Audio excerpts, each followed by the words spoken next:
bonsoir et bienvenue à tout le monde. Je suis très heureux de vous accueillir à nouveau pour ce webinaire de l'ISPC, ces fameux rendez-vous de webinaire de l'ISPC.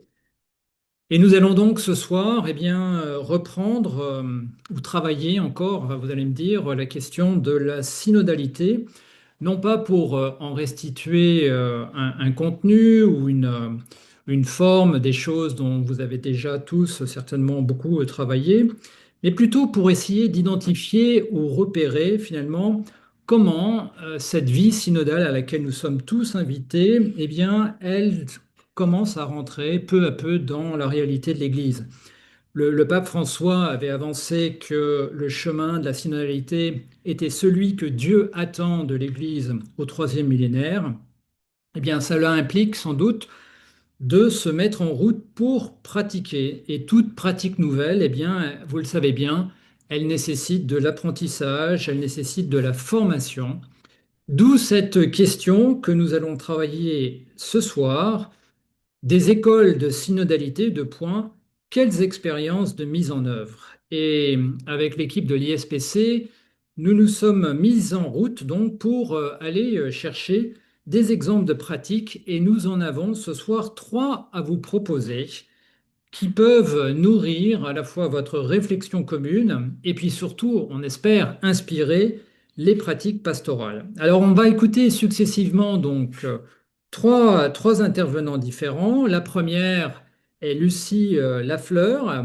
Elle est en mission à la faculté Loyola pour ouvrir et démarrer précisément une école de synodalité. Et elle nous vient du diocèse de Rennes. Nous aurons ensuite toute une équipe de l'Université catholique de Louvain avec Arnaud Join-Lambert, Rick Van Laer et Jens Van Rompuy, qui sont enseignants et chercheurs à l'Ecclesia Lab. Ils nous en parleront de façon plus précise et ils nous parleront notamment d'un projet qui est intitulé Spirit. Je n'en dis pas plus, c'est eux qui vont vous dérouler les secrets de cet acronyme. Et puis, nous aurons enfin un regard tourné vers l'Italie avec notre cher Marco, enseignant bien connu à l'ISPC, qui est accompagné ce soir par Andrea Pozzobon, qui est le délégué épiscopal pour le diocèse de Trévise. Et nous irons donc les écouter pour qu'ils puissent nous raconter une expérience concernant un parcours de formation de facilitateur qui est intitulé Former des facilitateurs, je vais y arriver, de la conversation spirituelle pour aider les paroisses et les unités pastorales dans le diocèse de Trévise. Voilà. Alors, comme notre habitude, vous savez bien, chacun va prendre la parole à tour de rôle et donc vous allez pouvoir les écouter attentivement. Et au bout d'une bonne demi-heure, nous ouvrirons le bal pour vos questions qui, j'espère, seront nombreuses. Et on terminera par quelques petites informations pour terminer comme il se doit, selon notre fidèle habitude, à 19 heures. Voilà. Alors, sans plus tarder, je vais donner la parole à Lucie. Lucie, à toi la parole. Merci beaucoup, Jean-Christophe. Est-ce que le son est bon? Le son est très bon. Super. Merci. Donc, je suis Lucie Lafleur, étudiante en théologie aux facultés Loyola et maman de jeunes enfants. Et j'ai eu la chance de participer au synode sur la synodalité en étant membre de l'équipe de coordination de la Conférence des évêques de France. Donc, en septembre dernier, les facultés Loyola m'ont confié la mission exploratoire, c'était les mots de ma lettre de mission, pour sentir, discerner la pertinence d'une école de synodalité, la forme éventuelle qu'elle pourrait prendre. Et les facultés Loyola avaient à cœur d'accompagner la réception du synode sur la synodalité sans vraiment savoir exactement comment. Une intuition qu'ils avaient dès le départ, c'était de dire que si ils donnaient l'impulsion, cette école, cette formation devrait pouvoir être ouverte et portée à plusieurs, et notamment plusieurs partenaires, que ce soit des instituts de théologie ou d'acteurs ecclésiaux, mais j'en reparlerai. Donc, entourée d'une équipe d'experts, j'ai commencé à me mettre à l'écoute du terrain en sollicitant des acteurs ecclésiaux, qui d'ailleurs, je pense qu'il y en a quelques-uns qui sont connectés ici. Et donc, dans une grande diversité, tant par leur ministère que leur état de vie, leur âge ou milieu d'église, c'était à la fois des gens dans des paroisses, des diocèses, mais aussi des mouvements et associations de fidèles. Donc, c'était pas une enquête quantitative parce que par manque de temps, je dirais qualitative. Et après une petite trentaine d'entretiens, j'ai pu présenter une synthèse à mon équipe en essayant de faire ressortir les principaux enjeux que j'avais entendus et que je voudrais quand même vous livrer ici, un peu en préambule, pour savoir d'où on est parti.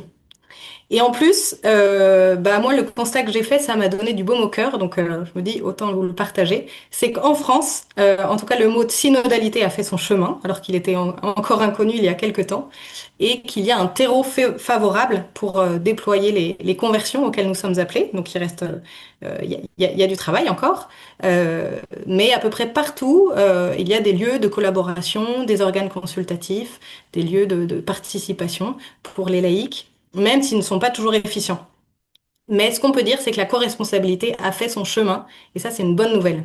Et donc, j'ai rencontré à la fois des pionniers, c'est ceux qui se sont saisis avec enthousiasme des documents du synode dès le départ, et puis aussi des Monsieur Jourdain, qui expérimentent en fait des pratiques synodales sans trop le savoir, et donc il y a un petit enjeu à ce que la locomotive ne détache pas les wagons.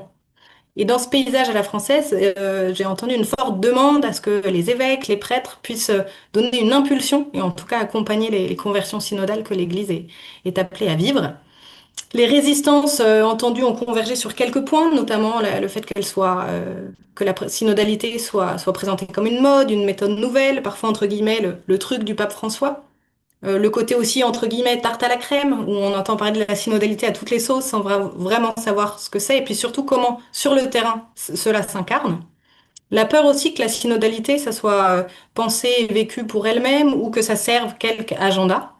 Et puis ce qui est revenu, c'est le manque de compétences, de temps, de ressources, d'outils, de personnes aussi un peu référentes pour lancer en fait des processus synodaux. Je vous partage aussi quelques défis que j'ai entendus et qui étaient à relever, en tout cas pour notre projet d'école. Le défi, c'était de valoriser l'existant, partir de ce qui se vit déjà pour aller plus loin dans la conversion synodale. Rappeler sans cesse la finalité missionnaire de la synodalité ou de dire que la synodalité est constitutive de la mission, donc clarifier cette notion. Et puis répondre à une demande de concret, d'outils, voilà, pour pouvoir expérimenter concrètement des processus. Donc je voulais vous donner ce préambule pour bien vous expliquer pourquoi. Après un petit discernement avec mon équipe, nous aboutissons à ce projet d'école de synodalité. Et donc j'insiste sur la dimension de projet parce que c'est encore à l'étude quant à sa faisabilité, son financement et son organisation. Donc c'est un parcours de formation qui débuterait dès l'année pastorale 2026-2027 sous forme de plusieurs modules répartis tout au long de l'année. Alors, je vais vous partager une slide qui est pour l'instant un document de travail, donc prenez-le tel quel. Voilà, est-ce que ça apparaît bien?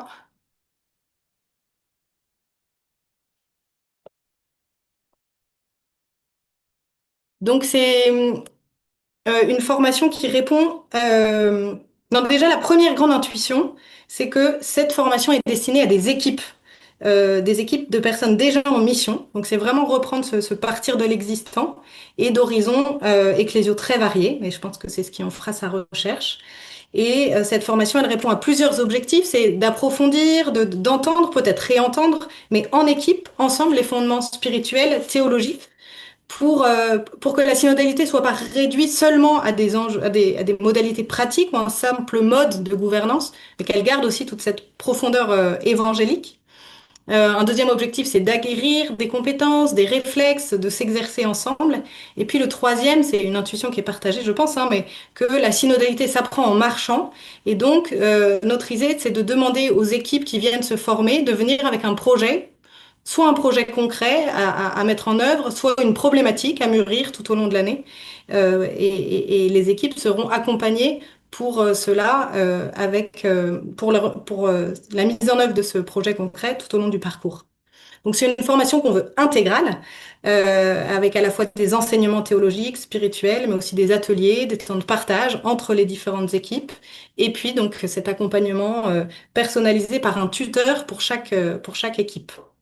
Sur la forme très concrète, on interroge encore ce qui est le mieux entre une formation hybride, c'est-à-dire avec un lancement et puis une conclusion en présentiel et puis 3-4 webinaires, ou une formation tout distanciel.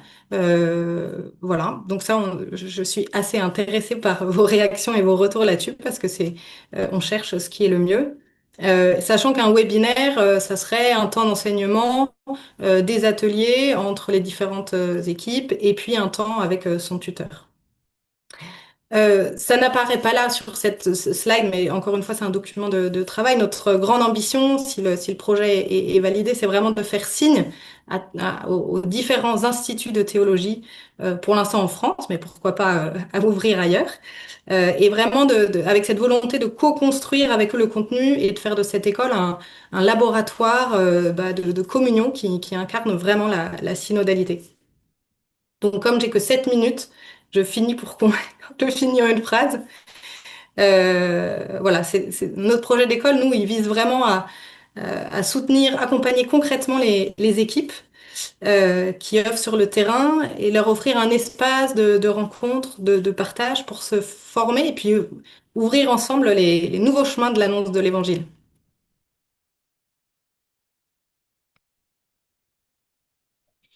Grand merci, Lucie, pour cette première présentation qui aiguise un peu notre appétit pour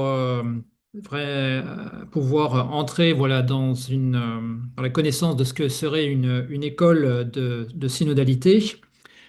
Sans attendre, je vais passer tout de suite la parole à Arnaud, qui va nous parler d'indicateurs en lien avec la synodalité. Arnaud, la parole est à toi.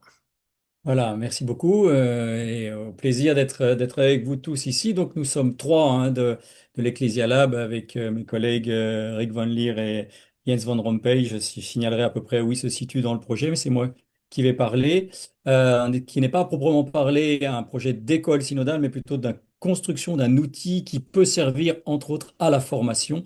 Donc dans cet aspect-là d'école, donc c'est quelque chose qui est différent et complémentaire peut-être de ce qui est le projet de Loyola. Je vous partage donc un- voilà. Euh, Spirit a été annoncé, le nom qui veut dire synodalité, donc pratique et indicateur pour le renouveau, l'implémentation ou l'implantation et la transformation de l'Église. C'est une équipe assez large dont les intervenants en année 1 et 2, c'est sur 2 ans. Vous voyez les noms, hein, dont Marianne, mais qui pour l'instant nous rejoindra un petit peu après sur une autre partie. Voilà, donc c'est essentiellement des ecclésiologues qui travaillent. Et pour le situer, le projet, c'est situé dans la note d'accompagnement du pape François dans le document final du synode, donc de 2024, où il évoque la mise en place créative de nouvelles formes de ministérialité et d'action missionnaire en expérimentant et en évaluant les expériences. Donc c'est autour de ces deux termes d'expérimenter et d'évaluer que nous avons construit ce projet Spirit, avec comme finalité, je dirais, le vocabulaire de la transformation, de la conversion. Et je rappelle juste l'émergence dans l'enseignement de l'Église de cette notion de conversion en Église, conversion pastorale et missionnaire depuis 2013, conversion synodale, l'expression date de 2019, donc on est dans le récent, et conversion relationnelle, ça date du document final du synode, donc de 2024. Donc on est vraiment dans des logiques de transformation. Qu'est-ce qui nous a fait aller vers la notion d'évaluation? C'est que dans le document final, il est 27 fois fait demander d'évaluer ou de procéder à l'évaluation. Et dans les pistes pour la phase de mise en œuvre, donc de 2025, on a également un nombre important, comme vous voyez, de 14 fois pour cela. Et ceci a été assumé explicitement par le pape Léon XIV, notamment dans le consistoire récent. Je retiens un mot qui est celui auquel on voudrait œuvrer, c'est vers une culture de l'évaluation, cet appel dans le document final au numéro 41, qui n'est pas du tout dans la culture ecclésiale, c'est-à-dire qu'il y a en partie une culture de la relecture, ça c'est très clair, mais la culture de l'évaluation telle qu'on l'entend, on ne l'a pas. Trois tentations pour éviter d'entrer dans cette voie de l'évaluation qui fait partie, à mon avis, de la synodalité. C'est soit de faire comme on a toujours fait, et notamment des pratiques quand même qui existent, hein, notamment dans la vie religieuse, la vie canonique, etc. Deuxième tentation, qui est de déléguer à des experts en audit, donc issus des ressources humaines, du milieu du management. Et donc, nous, on voulait travailler d'un point de vue théologique. Évidemment, troisième tentation, c'est tout simplement d'éviter de le faire, ce qui est encore plus simple. Pour évaluer, il faut des critères. Et donc ça, c'est la chose la plus compliquée. Et si on n'a pas de critères, alors j'ai des arguments positifs hein, aussi pour l'évaluation et pour les critères, mais ici je mets un argument négatif, c'est-à-dire que si on n'a pas de critères, l'évaluation, alors, elle est livrée à l'arbitraire, elle est dépendante des impressions subjectives, elle peut être susceptible de favoriser certains groupes ou sensibilités, elle est incapable de distinguer entre préférences personnelles et exigences évangéliques, et elle est vulnérable aux rapports de pouvoir et aux influences partisanes. Si vous lisez bien cela et que vous avez en tête la prière de Latsumus, qui est notamment de sa version courte hein, de 2021, eh bien, il y a deux éléments où cette prière insistante à l'Esprit Saint de nous éviter deux dimensions qui sont propres à tous les rassemblements synodaux, c'est ceux de la partialité et de l'ignorance. Et on les retrouve ici, en fait. Donc c'est comme si des critères peuvent nous permettre d'éviter ignorance et partialité, qui sont en gros la mort des communautés, et particulièrement dans tout ce qui touche à la gouvernance. Et donc l'Esprit Saint est à la source d'éviter cela. En positif, on pourrait y revenir dans les questions. Les critères, alors nous avons donc travaillé depuis quelques mois, et c'est encore en voie, c'est pas accompli, sur ces critères qu'on a appelé spirit pour discerner la synodalité des pratiques ecclésiales. Donc peut-être un petit correctif par rapport à ce qu'a dit Lucille, c'est que dans le document de 2018, il y a sur les synodalités, il y a comprises pour les institutions, les événements, comprises pour les dynamiques et comprises pour le style ecclésial. Ce qu'a dit Lucille touche plutôt le deuxième, c'est-à-dire vraiment les dynamiques de gouvernance. Spirit va plus loin, c'est donc plutôt le style, la synodalité des pratiques. Comment mettre en œuvre? Nous avons en équipe, et c'est notre collègue ecclésiologue, Ekana Paleke, il nous a aidé à réfléchir sur quatre orientations. Veiller à la qualité des relations fraternelles dans l'Église, promouvoir les charismes au service de la mission de l'Église, contribuer au discernement collectif et spirituel et pastoral. Enfin, mettre en œuvre une co-responsabilité différenciée dans l'Église.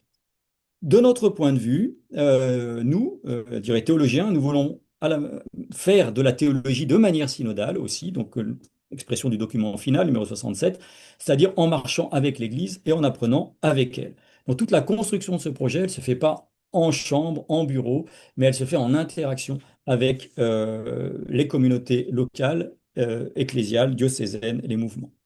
Concrètement, la dynamique du projet Spirit, on est en phase donc de conception d'application. On est en phase pour l'instant de recherche plutôt académique avec un réseau international de non pas 40 mais en tout cas 70 experts sollicités. Et c'est donc Jens Van Rompuy qui pilote plutôt cette phase-là, euh, qui prépare la phase 2 qui est le testing de l'outil dans des diocèses, dans une conférence épiscopale, dans des communautés paroissiales. Et donc, c'est plutôt Rick qui est là-dessus, même si toute l'équipe y travaille.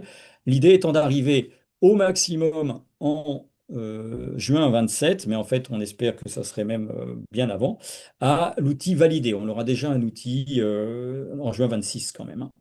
Pour, avec cet outil, le proposer à deux horizons. Le premier, c'est dans le cadre du processus synodal 25-28, donc pour les évaluations nationales et continentales, puisque en fait aujourd'hui, il n'existe pas en fait de critères d'évaluation au niveau romain, donc on est en lien avec le secrétariat général pour le synode. Et puis, c'est ce qui nous intéresse ici plus particulièrement, la phase 3, la pédagogie synodale. Alors, en 1 minute maximum, la pédagogie synodale s'est fondée sur notre expérience d'un radar théologique. Donc, vous irez voir vous-même si ça vous intéresse.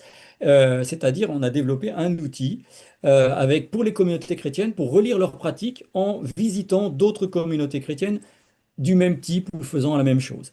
Et la conviction que nous avons dégagée, c'est qu'en élaborant un récit de sa pratique, en écoutant celui des autres, en relisant, en interprétant, on se forme et on se transforme. C'est-à-dire que c'est vraiment dans la pratique de la relecture, de l'évaluation, qu'il y a une formation, soit une auto-formation, soit une formation en étant accompagné pour comprendre finalement les fondements de ces outils. Et donc, voilà. J'ai mis une conviction qui traverse tout le synode sur la synodalité, le document préparatoire, et qui pourra résumer finalement comment nous pensons de la formation avec cet outil. C'est donc en cheminant ensemble, hein, l'Église pourra apprendre de ce dont elle fera l'expérience. Donc apprendre de ce dont on fait l'expérience, c'est ce qu'on appelle, et c'est aussi dans le document préparatoire, l'expression de learning by doing. L'idée donc de l'aspect formatif du projet Spirit, c'est vraiment en fait de pratiquer la relecture avec des critères théologiques solides et que en les comprenant, en approfondissant et aussi en refaisant, donc il y a une logique de spirale, c'est-à-dire qu'au fur et à mesure qu'on prend l'habitude de relire sa pratique, eh bien on maîtrise, on comprend, on approfondit. C'est aussi ce que nous faisons par une théologie qui est plutôt inductive et contextuelle, telle que demandé dans le motu proprio ad theologam promovendam. Nous pourrons revenir dans les questions. On vous remercie de votre attention et je rends la parole. Grand merci Arnaud pour cette présentation passionnante. On voit derrière une véritable réflexion qui est à l'œuvre et je trouve intéressant cette idée de travailler sur la notion de critères. C'est vrai que c'est pas tellement quelque chose qui caractérise nos façons de faire en Église et donc on accueille avec grand plaisir cette forme d'innovation déjà dans la façon de travailler, mais on y reviendra. Alors, sans plus tarder, ben, je vais passer la parole à Marco et Andrea parce que donc on a entendu avec Lucie et avec toi Arnaud donc deux éléments qui sont en projet. Marco, est-ce qu'on a une expérience concrète là sur le diocèse de Trévise qui nous montrerait quelque chose qui soit vraiment à l'œuvre en matière donc d'école de synodalité? Et voyons voir. Merci de nous accueillir, même si nous sommes hors de la francophonie, mais quand même, nous sommes dans l'Église catholique qui travaille ensemble. Et donc, voilà. Andrea, qui est avec moi, elle est déléguée épiscopale pour les collaborations pastorales. C'est ainsi que nous appelons dans le diocèse les unités entre paroisses, les unités paroissiales. Il a rédigé un texte, je vais le lire, on l'a partagé ensemble et voilà, on va vous présenter un petit peu ce qui a été mis en place dans le diocèse de Trévise depuis quelques mois. Il s'agit de fait d'un parcours de formation pour des animateurs, des organismes de participation des paroisses, mais aussi des organismes de participation des groupes qui travaillent au sein des paroisses et des collaborations pastorales. On les a appelés les facilitateurs. Ça vient des documents officiels, hein, le mot. Et nous aussi, nous avons accueilli ce mot, donc des facilitateurs euh, qui œuvrent donc dans les associations ecclésiales qui sont ultra-paroissiales, on pourrait dire, mais qui travaillent aussi dans les organismes de participation des paroisses. L'itinéraire est destiné aux laïcs, aux prêtres, aux diacres, aux hommes et aux femmes consacrés qui font partie de ces organismes, donc à savoir les conseils pastoraux, paroissiaux, les conseils paroissiaux pour les affaires économiques, les conseils des collaborations pastorales, donc il y a plusieurs niveaux, le conseil pastoral diocésain et le conseil presbytéral du diocèse. Donc, ceux qui sont invités à se former travaillent, œuvrent dans ces conseils, ces différents conseils. La pratique formative, qui est toujours en cours, a rassemblé jusqu'à présent 130 personnes Elles ont été réparties en 7 itinéraires différenciés de formation. Et chaque itinéraire est conçu ainsi. Donc, il démarre par une soirée de présentation du parcours et on demande aux participants de signer un pacte de formation. Et après, il y a 4 journées entières, donc matin et après-midi, pour un total de 32 heures de formation. La formation des facilitateurs est le fruit du discernement qui est issu du parcours de formation diocésaine qui a sollicité les conseils pastoraux paroissiaux et les conseils de collaboration entre 2023 et 2025. Donc il y a un travail avec les conseils dans cette période et à l'issue de ce qui a été rendu par les travaux de ces conseils, le diocèse a pensé de suggérer, de proposer ce parcours de formation. Elle a été conçue et réalisée dans le cadre du schéma synodal de l'Église universelle, mais aussi du schéma synodal de l'Église italienne, qui a mené un synode en même temps que l'Église universelle, donc un double synode, entre guillemets. Et elle prend appui justement sur les indications du document final du synode des évêques de 2024. Au numéro 86, on lit: il est tout aussi important de veiller à la formation des accompagnateurs, des facilitateurs, dont la contribution s'avère très souvent cruciale dans les déroulements des processus de discernement. Fin de citation. Et au numéro 87, on lit: il faut favoriser la plus large participation possible de tout le peuple de Dieu au processus décisionnel. C'est le moyen le plus efficace de promouvoir une église synodale. Fin de la citation.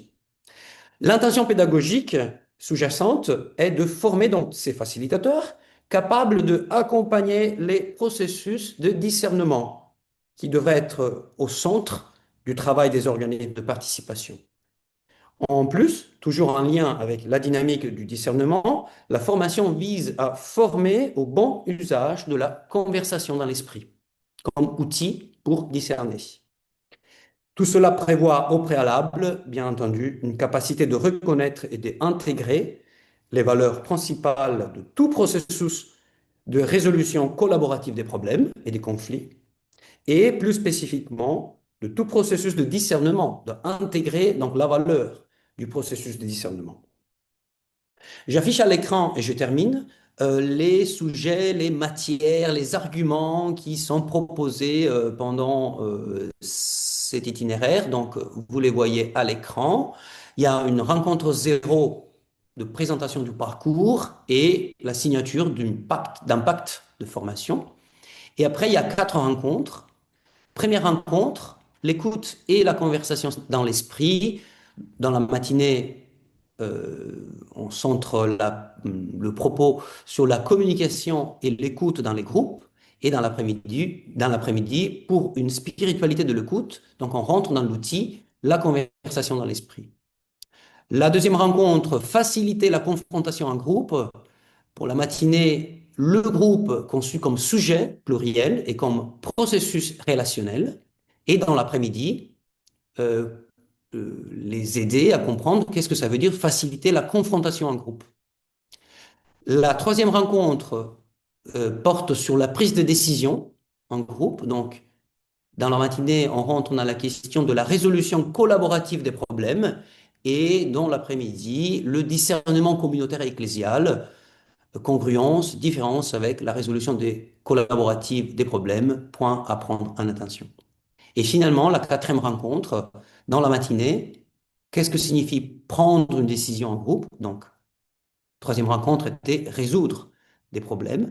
Et là, c'est prendre des décisions en groupe, processus et méthode. Et à la fin, le dernier après-midi de la quatrième rencontre, quelques outils pour réfléchir et planifier les réunions de ces groupes.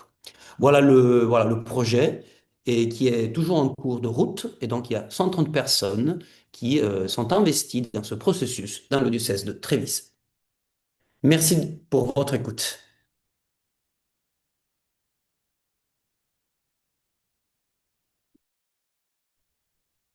Voilà, merci beaucoup Marco pour cette présentation extrêmement féconde qui nous met tout de suite hein, dans la réalité d'une école de synodalité. Moi, j'aurais envie tout de suite de poser la question à Lucie en ayant entendu ce premier parcours qui s'est construit. Quelle résonance, Lucie, tu verrais toi avec le propre projet sur lequel tu es en train de travailler? Ah bah moi je trouve ça très intéressant. J'ai pris beaucoup de notes. Euh, c'est bien sûr des problématiques qu'on veut travailler. Notre exercice, c'est qu'on s'est réfréné à aller plus loin dans le travail sur le contenu pour ne pas le construire seul, mais avec d'autres. Donc, j'ai pris plein de notes. Merci, mais pour le moment, on veut pas aller, alors que ça nous démange, hein, mais on veut pas aller trop loin pour se dire vraiment, on veut construire ensemble aussi avec la diversité des points de vue des uns et des autres. Et donc, quand on parle des partenaires, on parle aux différentes facultés de théologie en France, mais pourquoi pas aussi s'ouvrir à la Belgique, à l'Italie. Super. Et je voudrais revenir aussi sur les fameux les quatre critères qui ont été mis en place donc dans le cadre du projet Spirit. Ces quatre critères, si on essayait de les appliquer, par exemple, à un projet de formation comme celui qu'on a entendu à Trévis par Marco, comment est-ce que ça pourrait concrètement se mettre en œuvre? Je ne sais pas parmi les trois là, lequel envie de répondre. Alors, je vais peut-être juste commencer. En fait, c'est pas des critères, là, c'est des familles de critères, en fait, hein. Donc, c'est Oui, des quatre critères. orientations. On est parti avec 20 critères, on en est à 16. Donc, il y a des critères que je ne vous ai pas montrés parce que c'est en process, hein. Euh, je crois qu'on pourrait dire tout simplement que ce sont des attentions, en fait, hein, les critères. Ce pas des critères de jugement, c'est de dire, voilà, est-ce que bah, une formation qui est mise en place. Par exemple, on pourrait demander à la formation de Trévise, il y a un des critères qui est autour des sources de la foi, donc de la parole de Dieu et de la vie sacramentelle, par exemple. Bah, tiens, est-ce que même au sein même de la formation, donc de cette pratique-là, en fait, hein, cette pratique de formation, est-ce que cette attention voilà, à la parole de Dieu ou cette attention on pourrait en prendre un autre. Il y a un critère autour de la place des plus petits, des pauvres, des personnes qui n'ont pas la parole, hein. C'est un critère majeur dans le synode. Est-ce que il y a une attention? Alors, c'est pas forcément pour qu'ils soient formés, mais est-ce que dans la formation, on va les rendre attentifs au fait de comment insérer des plus pauvres dans le processus synodal? Si c'est pas le cas, alors c'est non acquis, et donc ça veut dire les responsables, ok, réfléchissez quoi, pourquoi ça ne l'est pas? Voyez? Donc c'est plus dans ce sens-là. Et donc, c'est une question qu'on pourrait poser très concrètement à Marco. Mais peut-être pour préciser juste, ça me semble très important par rapport parce que j'ai parlé un petit peu vite tout à l'heure, quand j'ai dit la synodalité recouvre trois champs. Enfin, elle a été élargie depuis les années 90, comme on dit chez nous, donc 90, puis 2000, puis 2010. Euh, Au départ, c'était que les événements, les synodes, les conciles. Puis on a rajouté les dynamiques dans les gouvernances, et c'est ça aussi, me semble-t-il, l'objet aussi à Trévise, comme pour Loyola. Et puis ensuite, sous l'impulsion du pape François, on a rajouté, avec aussi du coup de la confusion, un style de manière d'être en Église. Donc pour le dire autrement, il y a dans nous ce qu'on veut faire, il y a au début on est parti pour évaluer les pratiques synodales, donc on aurait été très proche de ce que font les deux autres. Puis finalement, sous l'impulsion de François Mogg, ancien prof de la Catho de Paris, c'était de dire, oui, mais non, en fait, peut-être qu'il faut réfléchir sur la synodalité des pratiques ecclésiales. C'est-à-dire vraiment d'aller plus loin dans le style. Voilà. Mais donc ça peut être fonctionnel même pour évaluer une formation, en fait, y compris à la synodalité. Voilà, je ne sais pas si c'est clair, mais Jean-Christophe, est-ce que je peux euh, répondre parce que Arnaud, moi, ça rejoint vraiment Oui. notre intuition justement, et je trouve ça très pertinent pour nous, parce que notre intuition, c'est de dire attention à ce que la synodalité ne se réduise pas uniquement dans ses pratiques, même si en fait elles sont essentielles aussi. pour vivre les conversions. Et moi, dans mes entretiens que j'ai eus, j'ai été frappée qu'en fait, la place des plus pauvres, l'enjeu écuménique, la place des jeunes aussi dans la conversion synodale, ce soit des thèmes qui reviennent pas. Et donc, notre intuition, c'était de se dire, en équipe, on n'a pas que à faire, mais on a à entendre ensemble et à reprendre les fondements vraiment théologiques un peu plus larges que uniquement la gouvernance. Donc voilà. Donc merci parce que bon, on va continuer à se parler. Alors, j'ai des questions là qui commencent donc à tomber. J'en vois qu'il y en a, il y en a beaucoup.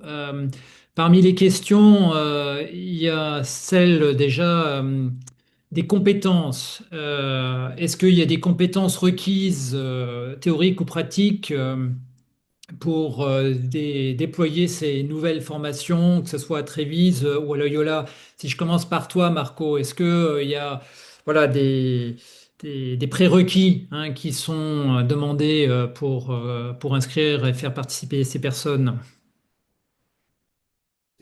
Oui, je suis en train de traduire Oui, la question à André afin qu'il puisse m'aider à bien répondre parce qu'il est le responsable. Quali sono i prerequisiti? Ci sono dei prerequisiti di fatto. Ok. Alors, la porte d'entrée est assez large. On ne demande pas des experts dans le sens qu'il y ait des compétences pédagogiques, méthodologiques spécifiques. André me disait que voilà, des gens qui aiment l'Église, c'est-à-dire qui ont envie de se lancer dans un parcours de croissance de l'Église et de sa mission. Et voilà. Et pour répondre un peu à la question de tout à l'heure, donc ce qui a soulevé un peu Arnaud, de fait, dans deux rencontres, il y a une confrontation réelle avec les textes de l'Écriture. Et pour éviter toute forme d'extransécisme entre voilà, présence de Dieu et dynamique humaine, le désir, c'est de vraiment tisser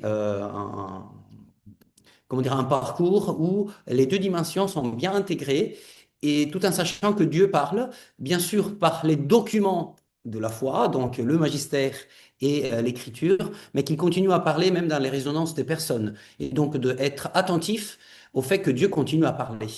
Mais ils sont entraînés à se confronter avec les textes bibliques et des textes du magistère dans deux rencontres en particulier. Je ne rentre pas dans le détail, mais il y a cette attention et ce souci dans le parcours de formation. Super. Toujours dans les questions, Lucie, tu as évoqué le fait de vouloir rentrer dans la co-construction donc du contenu de la formation. Comment est-ce que tu envisages ça? Et la question plus précisément, dans quelle mesure le travail sur les critères d'évaluation est-il construit avec des perspectives différentes? Je comprends pas très bien la question. En fait, la question, elle est pour nous, je pense, mais Oui, je pense elle est plus pour Arnaud. c'est-à-dire la co-construction, parce tu avais parlé, toi, Lucille, de co-construction avec des partenaires, mais nous, on a aussi une co-construction, mais d'un autre type. Donc, on peut aussi répondre, peut-être, Rick, sur comment on fonctionne pour co-construire avec des partenaires terrain. Oui, voilà, ça va pour le son. Alors, deux étapes.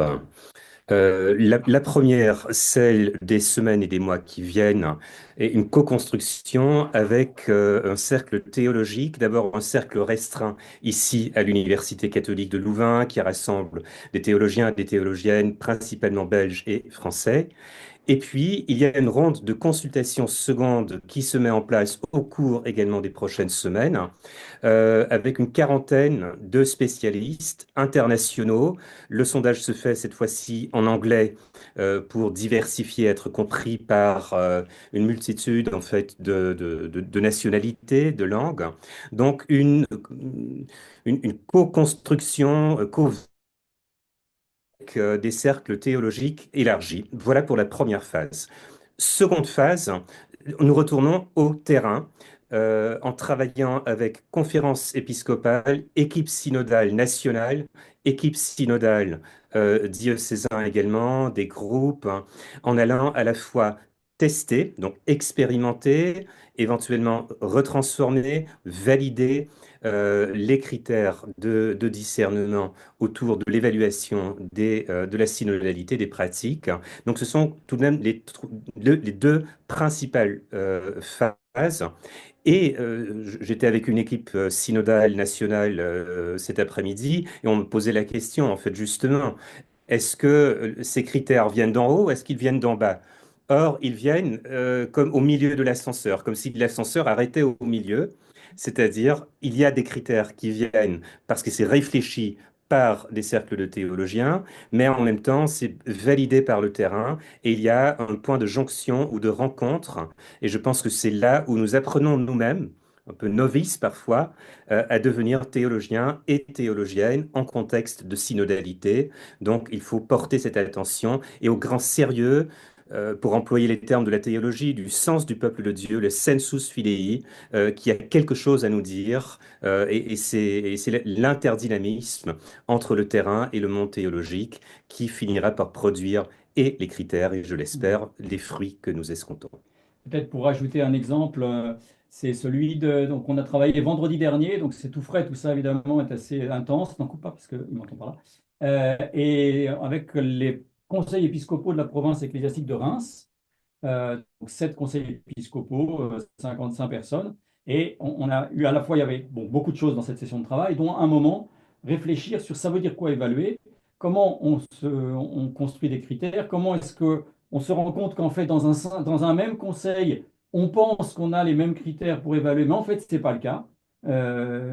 Implicitement, tout le monde voit la mission de la même manière, mais en fait, ce n'est pas du tout la même chose à partir du moment où on doit choisir des critères et de réfléchir. Et en fait, on a intégré aussi, on leur a demandé, mais nos formulations, est-ce qu'elles parlent? Et on nous a dit, ben non, il y en a une, on ne comprend rien. Il y en a... Donc, on est vraiment en phase de co-construction. Là, c'était avec la province ecclésiastique de Reims. Ça sera encore avec le diocèse de Tournai en Belgique dans un mois. Et donc, c'est vraiment, c'est aussi une manière de faire de la théologie qui est celle qui était voulu dans la réforme des instructions théologiques du pape François, donc autour de plaider pour une théologie inductive, pour une théologie contextuelle, une théologie en dialogue, et c'est ce qu'on essaye de faire. Mais en fait, c'est assez déstabilisant pour tout le monde, parce que voilà, sur le terrain, ben, on attend quelquefois une parole un peu claire, carrée, on leur dit, ben non, on va réfléchir avec vous. Et puis pour les théologiens, quelquefois, ben, c'est voilà, devoir reformuler en accessibilité. Enfin, c'est quand même très intéressant comme processus. Et c'est vraiment de la co-construction. Et je pense que c'est ce qui se fait à Loyola aussi dans l'équipe et certainement aussi en Italie, quoi. Je pense c'est une, enfin, il y a aussi une nouvelle manière d'être au service de la formation tous ensemble. Excellent comme projet. Il y avait quand même à la clé aussi quand même cette question donc du financement de ces projets parce que dans le cas de Spirit ou dans le cas également de Loyola, il y a quand même des questions donc de financement qui sont à la clé. Comment est-ce que ça va pouvoir se construire ça?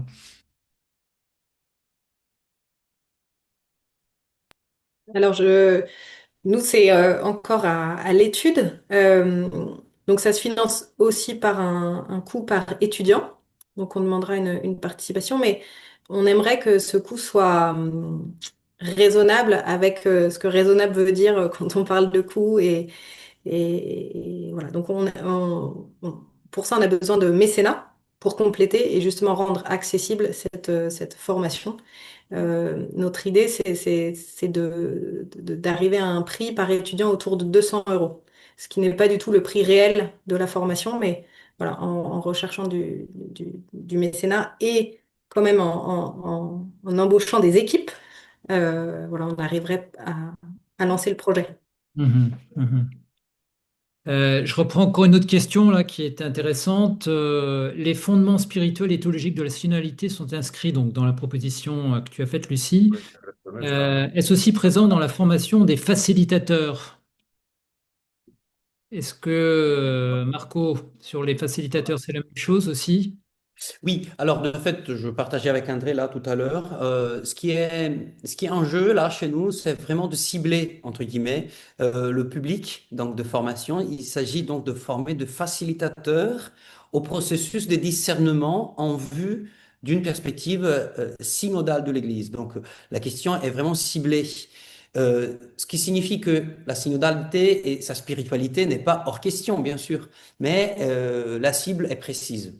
Donc, il s'agit de permettre à des sujets comment dire, le levain pour le travail de discernement des conseils pastoraux, et tout en sachant que le discernement, et ça c'est un peu le but de la formation, est de faire prendre conscience que le rôle des conseils est justement de discerner.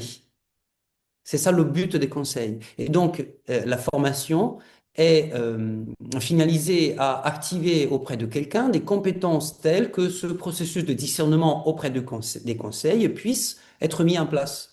Et par ce biais-là, on vit de fait la synodalité sans qu'elle soit qu'une théorie. Donc voilà, l'horizon est bien sûr celui de la spiritualité de la synodalité, d'une église synodale, mais la formation est hyper ciblée. Et pour ce qui concerne la question du soutien économique, pour nous, alors nous aussi, nous demandons une participation, des frais de participation, donc c'est 40 euros à chacun, donc pour participer aux 4 séances. Et après, c'est la comptabilité du diocèse qui couvre ce qui reste. Donc le diocèse a investi même des ressources économiques pour promouvoir ce parcours de facilitation, de formation des facilitateurs. Mhm. Super, c'est vraiment intéressant ce que vous dites parce que donc il y a à la fois donc ce travail dans la synodalité, l'écoute, la délibération avec les différentes propositions qui vont se construire. Il y a aussi, vous le savez bien, hein, dans la question de la synodalité, celle de la réception, c'est-à-dire ce que ça produit derrière comme fruit pour que effectivement ça change hein, les pratiques sur le terrain. Est-ce que, selon vous, il est encore trop tôt, il a peut-être encore, Trévise peut-être être en avant-garde là-dessus, mais est-ce qu'il est encore trop tôt pour donner des clés en matière de réception, sur ce qui se passe après, quand on a été formé à la synodalité, et de voir la manière avec laquelle, peut-être par capillarité, ça commence à passer dans les pratiques ecclésiales? Mhm. Nous partageons tout à l'heure, parce que j'ai vu une question dans le chat. De fait, alors la plupart des parcours sont encore en cours de route, donc on n'a pas abouti encore à la fin d'un parcours. De manière générale, l'appréciation est grande dans le diocèse. Ils apprécient beaucoup ça parce que d'abord, ils sont surpris, les participants, de pouvoir se former ensemble, prêtres, laïcs, religieuses, religieux, diacres, etc. Ça, c'est un résultat déjà. Donc, c'est intéressant. Euh, de fait, les participants montrent un intérêt et une sensibilité accrue pour tout ce qui concerne une manière synodale d'être Église. Donc, ils disent, par la formation, nous expérimentons qu'est-ce que être Église synodale. Et ils apprécient beaucoup la méthode de formation, qui est une méthode de laboratoire, donc qui part de l'expérience, donc d'une partage d'expérience, qui passe après à une dimension, à un moment, une étape de réflexion sur l'expérience pour aboutir à une forme de théorisation. C'est un peu le processus inductif auquel faisait référence Arnaud tout à l'heure. Et donc ça comme résultat de fait. Ouais, En super. fait, nous, peut-être, je dirais, pour ce qu'on a essayé de penser, parce qu'en fait, pour l'instant, on est donc sur cette élaboration de critères, mais l'objectif final, donc, c'est pas simplement des critères fondés théologiquement, mais c'est vraiment un outil qui permet alors on est déjà un peu dans la tête, mais de visualiser, alors je dirais, c'est le niveau maternel, hein, c'est-à-dire acquis, en voie d'acquisition, non acquis, hein, voilà, vert, orange, rouge, hein, comme les bulletins de maternelle, en tout cas en Belgique. Et donc, aussi simple que ça, donc c'est pas des échelles, mais avec une partie aussi qui est, dans ce cas-là, voilà, quelle action à mettre en œuvre euh, et dans quel délai. Et peut-être je vais faire référence à un synode diocésain qui m'a beaucoup marqué, parce que je les suis depuis pas mal d'années, c'est le synode de Liverpool. Et en fait, le synode diocésain de Liverpool, qui était juste, qui s'est terminé en 21, donc juste avant le synode romain, eh bien, ils avaient dans les actes, pour toutes les décisions, ils avaient mis objectif, donc action à mettre en œuvre, et délai. C'est-à-dire, OK, on évalue dans 2 ans ce type d'action. On évalue dans 3 ans ce type d'action. On évalue donc, ça veut dire se mettre vraiment dans une logique de, ça ne veut pas dire on l'aura fait, on l'aura pas fait, mais en tout cas, on garde le souci et on va. Et il me semble que si on veut que la spiritualité synodale, enfin, la nature synodale de l'Église se déploie pour le bien de la mission dans notre monde d'aujourd'hui, eh bien, il faut aussi avoir ce type d'objectifs, c'est-à-dire identifier des objectifs et, oui, les dater, quoi, en fait. Et donc, c'est aussi un changement de culture, en fait. Et donc, ça ne veut pas dire, évidemment, des objectifs chiffrés, hein. Il faut avoir 200 catéchumènes de plus, mais en tout cas, de pouvoir réévaluer le même. Et donc, si on a les critères, c'est aussi des critères longitudinaux. En fait, on peut répéter la chose. Si les critères changent tout le temps, ça fonctionne pas. On n'a pas cette évolution-là. Donc il me semble que là, il y a quelque chose qui est assez important voilà, dans une modification culturelle qui est, encore une fois, je ne l'ai pas développé ici, mais notamment c'est le travail de Jens, de fonder théologiquement et philosophiquement, mais l'importance de l'évaluation. Ça veut dire quoi, évaluer? Et on n'est pas dans du management, on n'est pas, mais théologiquement, ça veut dire quoi? Et il me semble que là, on a un travail vraiment utile à apporter pour un changement de culture au bénéfice de la mission, évidemment.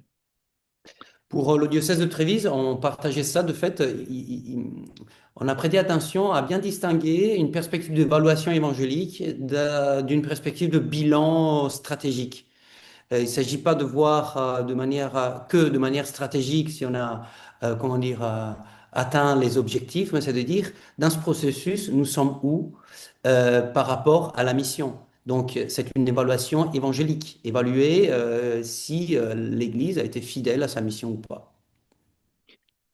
Et je trouve vraiment extrêmement intéressant hein, cette idée d'évaluation. J'ai bien aimé ce que tu disais Arnaud tout à l'heure sur les tentations hein, qui pourraient être, on reproduit quelque chose d'existant, on va créer un outil d'audit ou encore ne rien faire.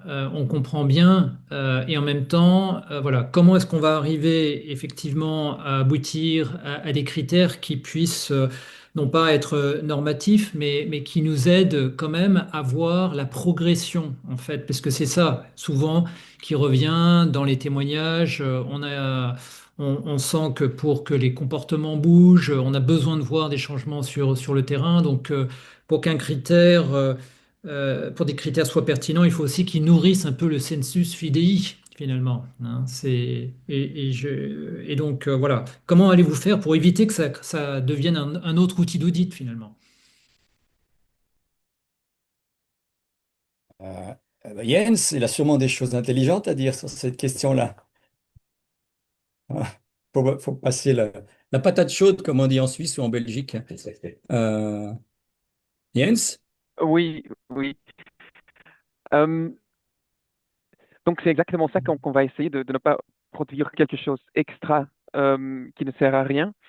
Et donc c'est pour ça qu'on va essayer de valider ce qu'on a dans notre tête et ce qu'on a construit en Belgique, de valider ça avec des experts théologiques.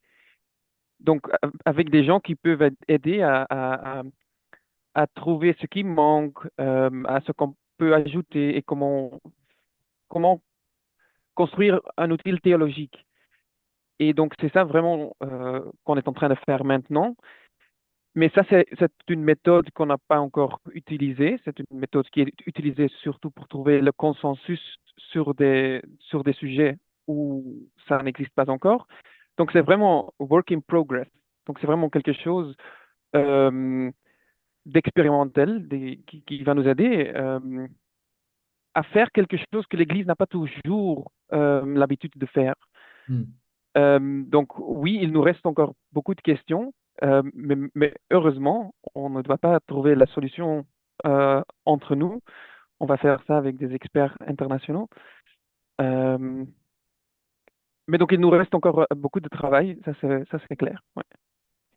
Et je dirais peut-être donc cette méthode, donc pour ceux qui connaissent, c'est ce qu'on appelle la méthode Delphi, hein, de validation par les pairs, donc utilisée en médecine, qui est utilisée en sciences sociales, par d'habitude en théologie. Et ce qu'on va ajouter à la méthode Delphi qui est entre pairs, c'est vraiment le retour terrain aussi. Et donc, et lorsque voilà, vous avez un responsable diocésaine de la catéchèse qui vous dit, mais votre phrase, je comprends pas, votre critère, je comprends pas, bah, ok, donc dans ces cas-là, on va se dire, oui, mais si c'est pas compris, c'est qu'il faut retravailler. Donc, je dirais, avant d'arriver à l'objectif qui est un outil en open access, libre accès, utilise qui veut, accompagné ou non, on va avoir vraiment ce temps d'expérimentation avec des responsables de terrain. Donc l'idée, c'est pas, je dirais, chaque personne, hein, c'est plutôt toute personne en responsabilité par rapport à la pratique collective dont il ou elle a la responsabilité. Voilà. Et donc, avec ces deux, je dirais, deux expertises croisées, hein, celle du praticien et celle du théoricien, on se garantit, disons, au mieux d'éviter ce que Jean-Christophe, tu disais, quoi, me semble-t-il. Super, très bien. Merci beaucoup à tous. Je vois que l'heure avance dramatiquement. C'est toujours notre dilemme ici sur les webinaires de l'ISPC. Et vraiment, je vous remercie beaucoup pour ces apports. Peut-être, comme on est dans la dernière ligne droite, je vais inviter Marianne Florin, qui est aussi enseignante avec nous à l'ISPC, de nous donner quand même quelques éléments d'actualité, hein, puisqu'on a un colloque de la théologie qui va arriver. Tu peux nous donner quelques repères, Marianne, par rapport à ça?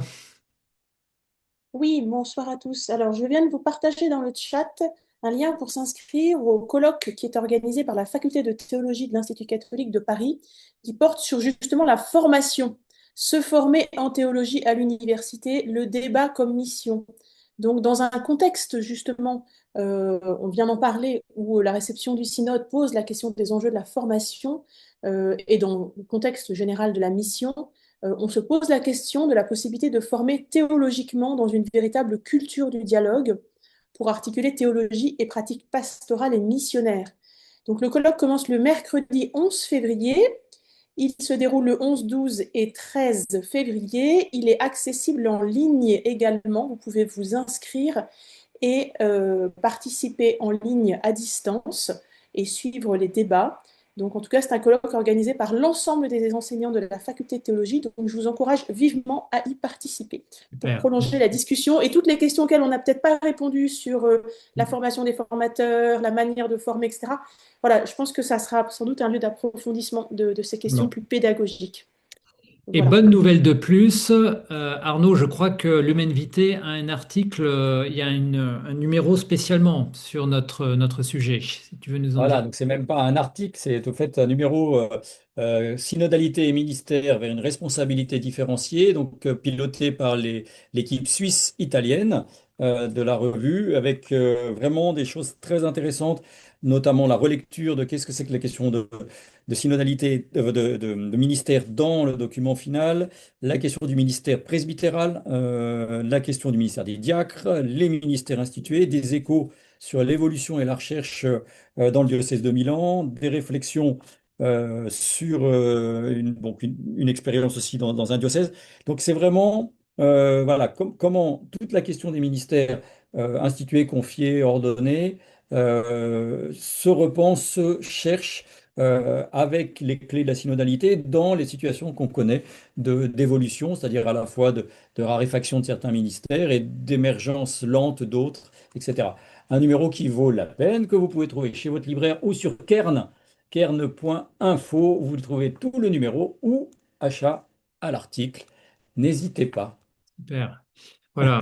Alors, peut-être pour résumer, ce que j'ai envie de dire là, avant de nous séparer, hein, c'est encore une fois l'extrême richesse, hein, de ce qui se passe dans notre vie ecclésiale, hein. Nous avons eu, grâce à ces trois témoignages, des initiatives qui sont en mode projet, hein, sur lesquelles il y a encore beaucoup de questions, avec des enjeux, je présume, hein, de financement à trouver, mais aussi des projets, vous voyez, qui soulignent aussi la diversité et la richesse de la pensée de l'Église, la créativité, j'ai même envie de dire. Qui aurait pu penser, il y a quelques années en arrière, qu'on commencerait à se donner des critères pour évaluer d'un point de vue théologique comment, voilà, nous pensons nos pratiques en termes d'Église.